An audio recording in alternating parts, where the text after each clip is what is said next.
மோடி அங்க வந்து எஸ்ஐஆர் சீர்திருத்தம் பண்ணாரு அப்படின்னு சொல்லி ஏதோ பெருசா இது பண்ணிடுறாங்க. ஆனா மோடி பண்ணலங்க. ராகுல் காந்தி தான் வந்து இந்த ஓட்டுல வந்து நிறைய குளறுபடி இருக்கு அப்படின்னாரு. உடனே என்ன பண்ணாங்க, எலெக்ஷன் கமிஷன் வந்து அவங்க கையில எடுத்து எல்லாத்தையும் வந்து சீர்திருத்தம் பண்ணணும் அப்படின்ட்டு ரொம்ப சிறப்பா பண்ணாங்க.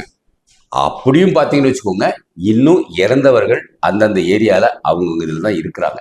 இதுதான் அரசாங்கத்தில் இருக்கிற திமுக கைக்கூலிகள் செஞ்ச ஒரு தப்பு. ஸோ அவங்களுக்கு தெரியும், ஒரு 10லேருந்து ஒரு 20 ஓட்டாவது இவங்க மறைமுக கள்ள ஓட்டு போடுறதுக்கு ரெடியாக இருப்பாங்க. ஸோ இவங்க இன்னும் வாக்குச்சாவடியில் தான் இருக்கிறாங்க.